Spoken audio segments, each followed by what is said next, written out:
లో వైద్య అధికారులు ఆకస్మిక తనిఖీలు చేపట్టారు. సిబ్బంది రిజిస్టర్ను చెక్ చేసిన అధికారులు వైద్య సిబ్బంది సమయానికి ఆసుపత్రికి రావడం లేదని గుర్తించారు. దీంతో పాటు ఆసుపత్రిలోని వార్డుల్లో ఇష్టారీతిని వ్యవహరిస్తున్నట్లుగా గుర్తించిన అధికారులు అవినీతి ఆరోపణల విభాగాల పూర్తి నివేదిక అందించాలని ఆసుపత్రి సూపరింటెండెంట్ను ఆదేశించారు.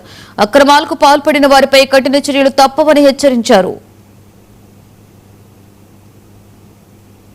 ఇష్యూ బేస్డ్ గా మొత్తం అంతా చూసి డాక్టర్స్ ని అడ్రస్ చేసి కొంత డాక్టర్స్ ని కూడా ఓపీ టైమింగ్స్ లో ఎక్కువ టైం ఇక్కడ స్పెండ్ చేసి 9 to 4 కంపల్సరీగా ఉండేటట్టు చూసేటప్పుడు ఒకటి శానిటేషన్, సెక్యూరిటీ, మార్చరీ, క్యాజువాలిటీ దగ్గర మనకు అంతా ఎటువంటి లంచగొండతనాలు లేకుండా మార్చరీ దగ్గర వాళ్ళు బాధలో ఉంటారు. సో అక్కడ ఇష్యూస్ ఏమి లేకుండా మొత్తం అంతా ఈ పాజిటివ్ పబ్లిక్ పర్సెప్షన్ పెంచడానికి ప్రభుత్వం కృతజ్ఞత ఉంది.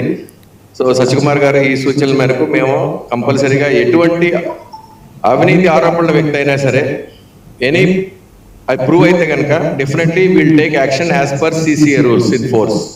కంపల్సరీగా I take and it's my promise to you. And again I will come after 15 to 1 month 15 మిగతా స్టేట్ అంతా తిరగాలి as DME. But I will definitely make another visit because ఇక్కడ ఎక్కువ ఇన్ఫ్రాస్ట్రక్చర్ ఇష్యూస్ ఉన్నాయి. అవి కూడా ఒక రిపోర్ట్ లాగా రాసి నేను నా మంత్రి గారికి నివేదించి వారి అనుమతి తీసుకుని ఇక్కడ ఏం చేయాలి, how to improve this hospital, Anantapur hospital, which is very important.